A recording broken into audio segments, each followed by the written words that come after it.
ubundi bimaze shimire Chelsea abaye kano kanya bugire ico shikirije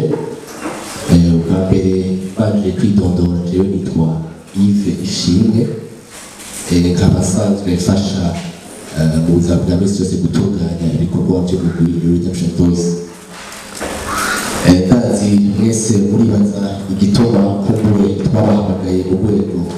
nk'ubu tudasanzwe tumenyereye kubahamagaramo. Nivyo turafise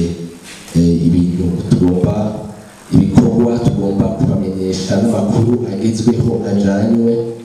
ajanye n'umugwi Redemption Voice. Imbere ikintu ca mbere noherako ndagira mfate akanya tumaze dushimira Imana uburyo yatubanye natwe kuva umugwi ugitangura. N'urugendo rutari rugufi canke rutari ruto kuko uno mugwi umaze imyaka ishika kuri 15 watanguye mu 2007. Rero hagati muri urwo rugendo hari ibintu byinshi mutayobewe, hari amateka menshi Imana yagiye idushoboza kwandika. Twebwe tuvuga ko byavuye kuri Tana gusa, ubwayo Tana nikwiye kugira ibikorwa bigere kure aho tuba byarageze. N'abagira amaforo menshi mugabo babishikeko, ariko udukundire no kudushima Imana kuri ibyo bikorwa byose yadushikanyeko. Twasohoye album menshi yagiye arakundwa, ivyo byose kuri ikiganza c'Imana. Twatwaye ubushimwe butandukanye byo kwita amatrofi canke award ku rwego rw'igihugu ndetse no ku rwego mpuzamakungu. Ivyo bituma ishusho canke biha iteka umugwi Redemption Voice ndetse n'igihugu muri rusange. Rero turashima Imana cane kuri ico gikorwa tugejejeko uno. Igituma dushima Imana cane, murazi yuko itunganya ry'umugwi ntigigera risa naho umuntu yoba ariko atunganya ibikorwa by'umuntu umwe, kuko harimo challenge nyinshi. Ariko niko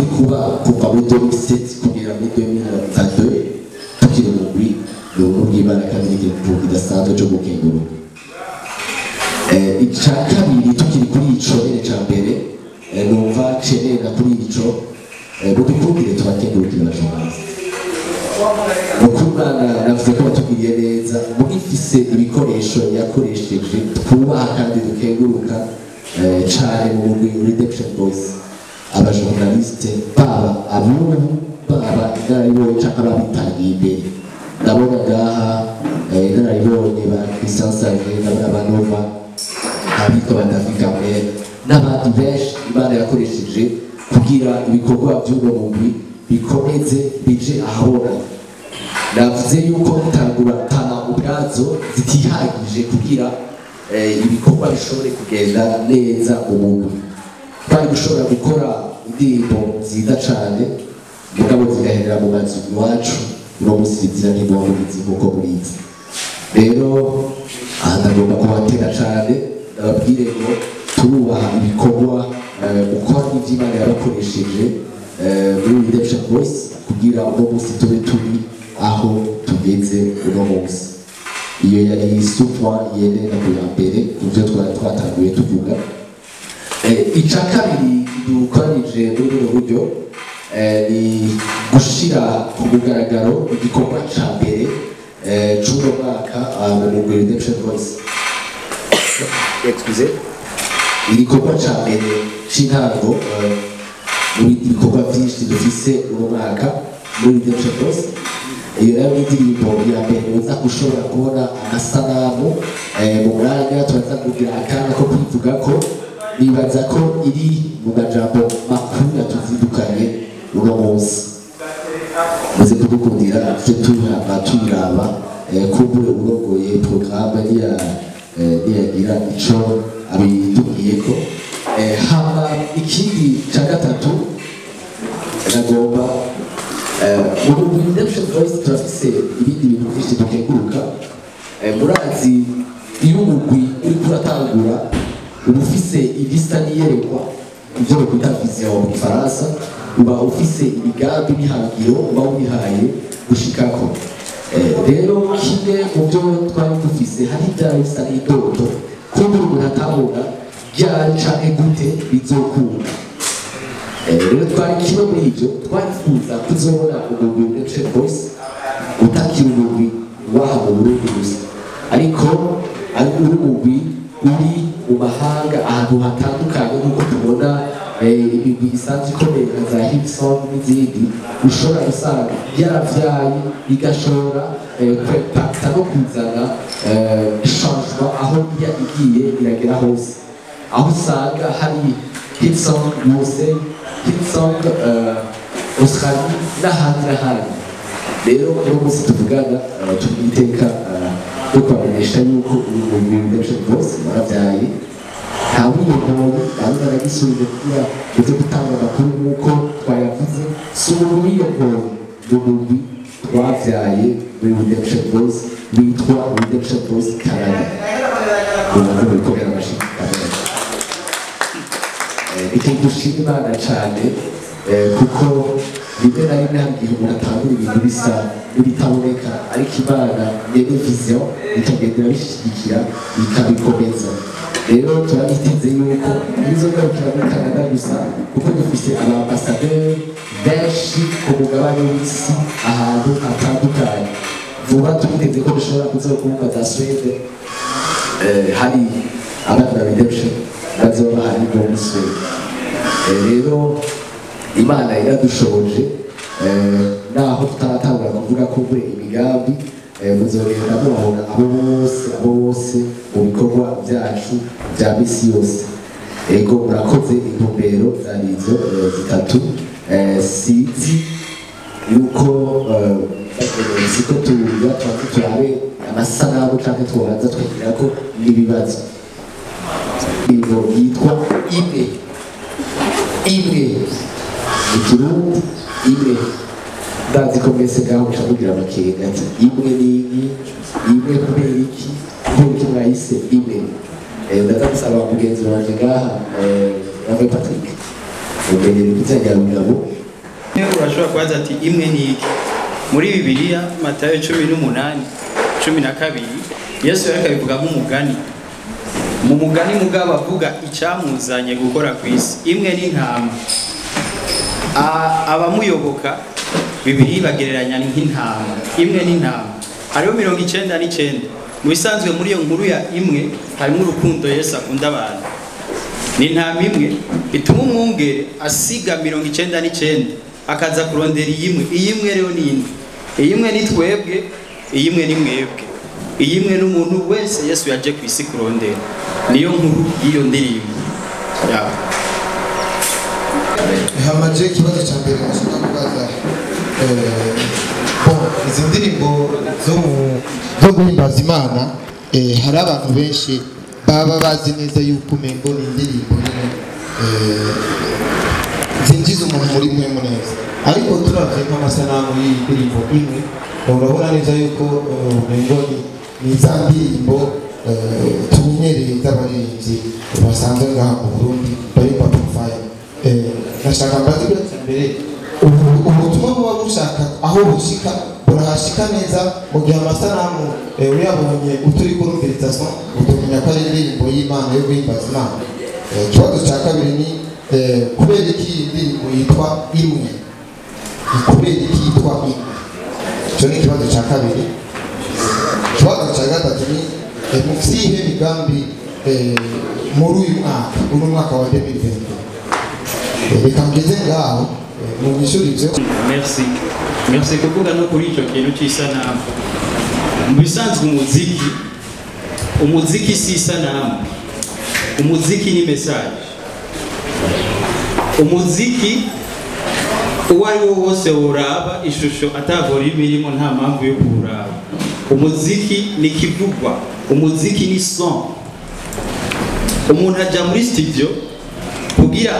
avuge bazokumviriza ibyo yavuze image ni kindi mu gica mbere ni icyavuzwe ni son twebwe ahanini aho dushira ingufu ni muri message Imana ishimwe ko cyumbaza nico bisigura muga twebwe dufata umwanya munini kuri message gusumbya kwerekana kuko twe twahamagariwe gutanga inkuru ntitwahamagariwe kuvyerekana bicaye niturabamuto twe dutanga inkuru nicyo gituma duteba cyane ku majambo imwe twari twabisiguye igituma yitwa imwe nuko mbeda byiteguye ari jambo dukunda kuvuga nakunda ngo tugarutse twagiye naho twagiye ikwera nyene urumva biba bigoye nyene mugabo ni uyu mwaka turawatatse dutanguye n'indirimbo imwe yuguruye ibintu byinshi muzogenda murabona nabatwara umukuru wanjye arandusha imyaka ndusha na matricule muri journaliste niyo wenyine asigaye sinzi nibaza ko ari ibintu atangura nivyo cyane protocole matangura le plus petit voilà ni ale nova irambona kuga EAC live show redemption banks mu mugwituzi narikishijemo uravuze uti ntimugarutse ko nta mwari wangiriye nizere ko n'ibya byo kwitangura nyene niko bavuga mu kirundi cyiza sinzi ko kwitangura ko menga benshi muri abanyamuti kwitangura ngoma mvuge ku byendeye kino gikorwa bwa mbere nakubanda bashimire cyane banamvugiza amashi tuyabakomere kuko muzoye kumara imyaka 10 n'ingahe mukiri kumwe muri murasabu cyo kirakomeye bagabo hari ibintu tutazi yagiye sinshaka kwivuga ko amazina izo yagiye mugabo kumbure sitko nabo bariko baritangura ko bazotuzobona bagaruka hano twabazi muri album yaraciye inzira niba nihenze ni wewe hama n'izindi kumbure birimo ndagakuba ko je kuvuga ni ndomuhinga sinzi umuhinga w'amasanamu kuko imyaka 10 yose umengo nayimaze muri audio bwa mbere numvise ko akaudio kubwanje amatwi yiwanje ni sawa kandi ibyo kuririmba ntitubigisha kuva cyane cyo twasima album ya mbere ni ya kabiri ndumva ko mwe mwasubiye inyuma ahubwo mwempressiona mutera imbere ikindi nacyo mbere ko nakibagira nagomba duhurane gatoyi nta udakuba n'abagenzi bacu abamenyesha makuru fatiye kuri mugenzi wanje koresha umwanya hari yavuze ngo profane iryo jambo ni ribi gose nta muziki profane ukogwa ko profane bisigura profane ni gutuka imana nizera ko n'abage baririmba kidumo banyambida n'abandi ntibatuka imana ahubwo ni secular music guys iyo niyo technique ikoresha utavuze gospel music koresha secular music kugira ntibazo habe tumva ko twabaye nk'abatukanye ariko twatuze ko turahubura nuko icyo kiraheze hama commentaire audio nziza imwe ya discours yari tukuzana n'ifisi mbege imwe ni gatwamaze kumva kari ntama yanatubwira umurongo wa Bibiliya tubisangamo noneho biraryoshe hama gusa commentaire nogira ikintu cyiza kiraje gutanga umwaka mugabo ega strategy ijari kamwe cyane twitigira album kumbure ibamaze kutubwira navyo nyene kuko tugire ico tugiye gusangiza abantu niba ari imwe ije gucinza album izoza mu 2022 canke 2023 iyo ni strategy yo travail hangarutse rero kandi wizi bikorwa iyo imwe dusuye tuyibone muri circulation arasikogira ngo agomba badutezurire ibitaramo bisubire bibe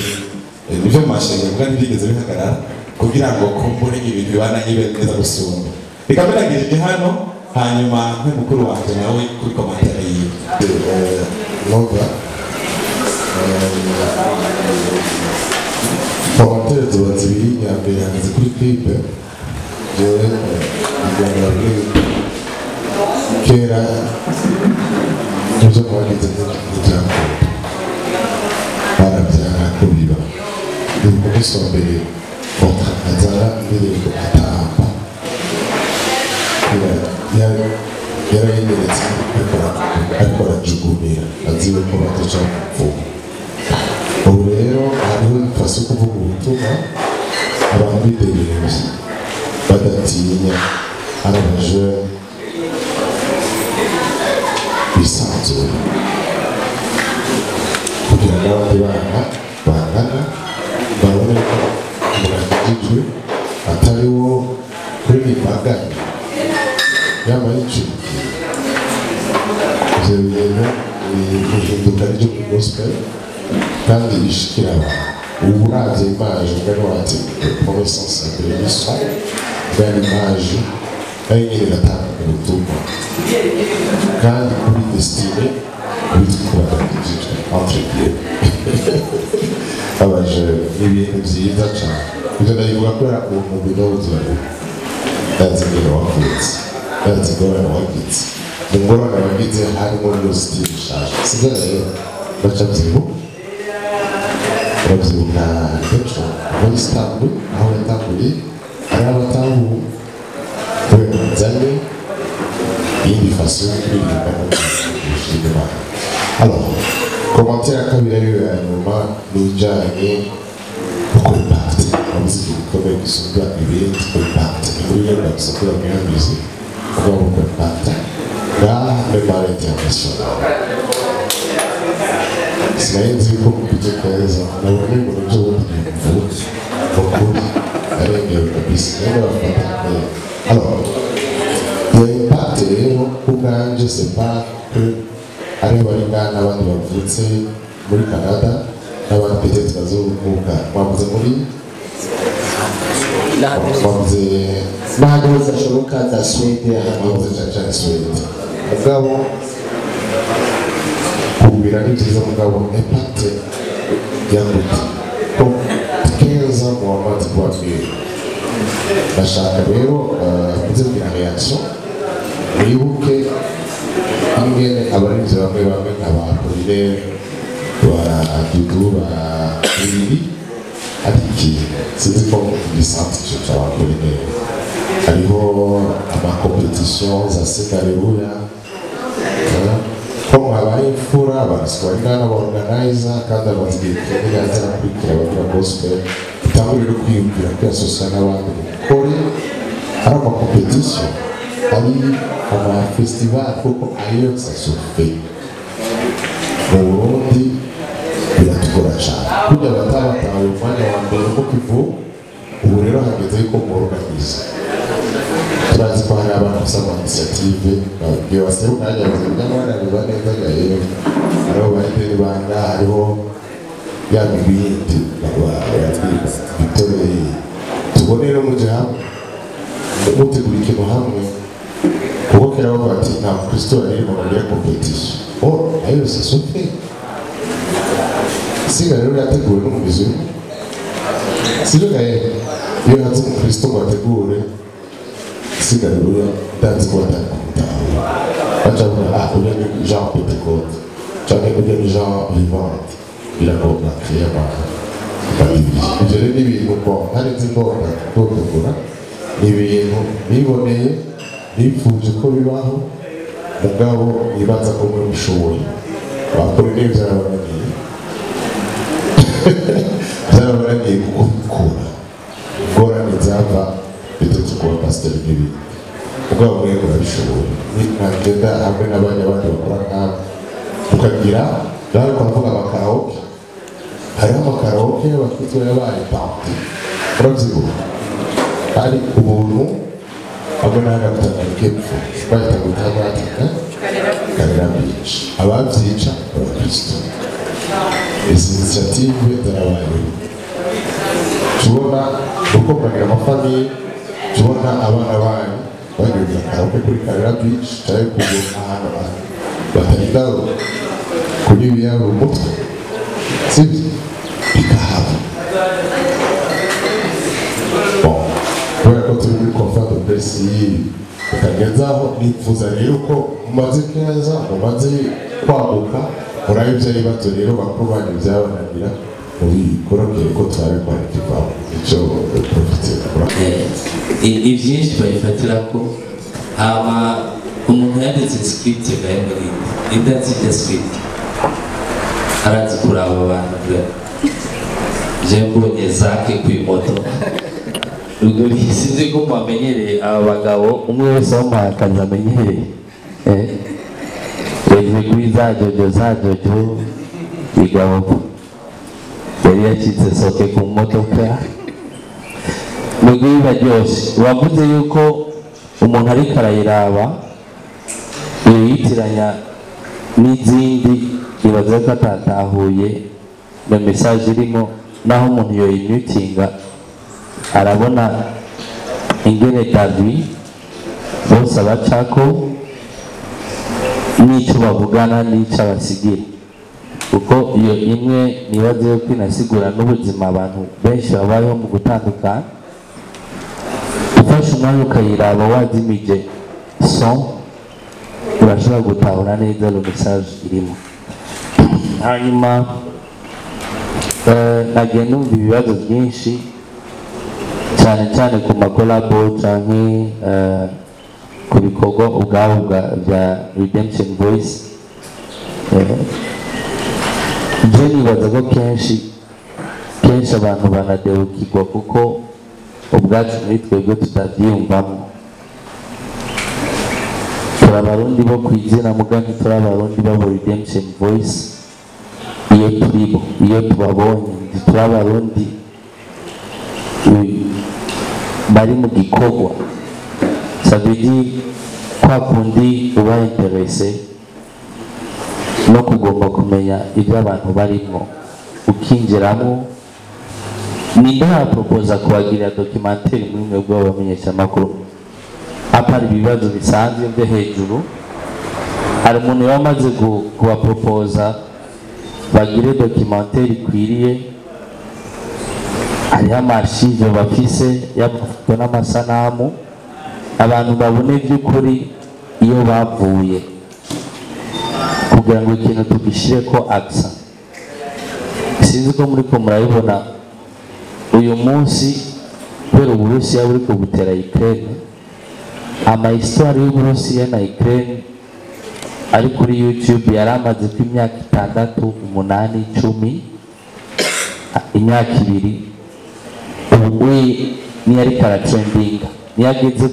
ku miliyoni y'abantu bayaraba kuko umuntu atasubira inyuma kuraba mbega histoire yatanguye gute so nibaze ko mu bantu harimo benshi mbona kandi bakomeye nemera uje mwinjire mu mizi muri uyu mugwi nukuri ntimuzaba muhomvye kanini cyane n'abandi basanzwe baririmba cyangwa bakora ubundi buzi butandukanye hari umunsi ayo masanamu cyangwa ibyo biganiro cyangwa uko gukurikirana udosanga mubukeneye kugira ngo dutange intahe ifatika cyangwa iboneka uko ndazi hari ibikorwa byinshi bamaze gukora birushirije hari ahantu bagijije n'iki gihugu cyacu mu mpano bose bahawe so no kubahamagarira beaucoup plus hariho akantu kuko umenga umumenyeshamakuru n'umuntu ajyana n'ibintu bihari muri uwo mwanya nyine hariho n'undi mugwi w'abandi basesangura bagakurikirana kimwe ku kindi bakamenya aho umugwi wavuye bakamenya historique y'iyi musique gospel turimo hanyuma ejo igikorwa nk'iki gisohotse ukazosanga finalement pas envie kubirondera quelque part urabifise hari umuntu yabigukoreye hari umuntu yabiguhaye biragufasha no kwiyumvira ati mbega aho twavuye naho tugeze dusigaje intambuko ingana gute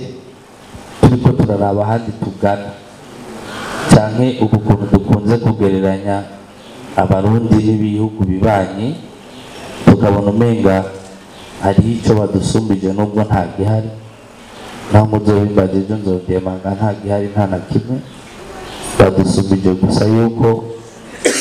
bobo bafise abamenyeshamakuru ubwa mbere na mbere badakunda abantu bakunda ibikorerwa mu gihugu iwabo bakabiryoherererwa kandi bakabirondera icyo twe tubuze yaba twese ngaha mubirondera nta n'uwo bahamagara kuri conference de presse kuko mwese hogira nk'uyu munsi mubizi yuko bari busohora indirimbo kandi hageze yuko aba bantu inkuru muba mwarafashe kuva kera zijya hanze ubu ubu tugira dushikiriza indirimbo imwe tuzaba dusanga dutumiwe mu yindi ndirimbo igira nka kangahe mugabo nimba shaka tuzorinda kubahamagara uko kumenyesha amakuru quelque part corruption faille cyangwa corruption limite pahapo n'ibikorwa abantu bari mu gihugu bariko barakora sindi ko mvuga abonyene ndiko mvuga en general umuntu wese ashobora gufata muri kariyeri yiwe agacamo akandi gasantimere gatoya akavuga atakajengera ndagakubite kabisa hanyuma umuntu azokwinjiramo kose adusanga ari ahantu hashashe ndabibifurije ko ejo canke ejo bundi twese twokwiyenteresa beaucoup plus ku mpano zitandukanye ziri muri kino gihugu uko zirarenze namwebwe muri impano muri tara mu zindi nuko gusa mudashobora kudutiza amakamera turashire ngaha tubarabisheko namwe murafise izindi nkuru nyinshi mushobora gutanga hanyuma nkabashimiye niyo mwadutumiye Imana ibambere umugisha hanyuma dusugume nk'uko yabivuze tugume dutimba murakoze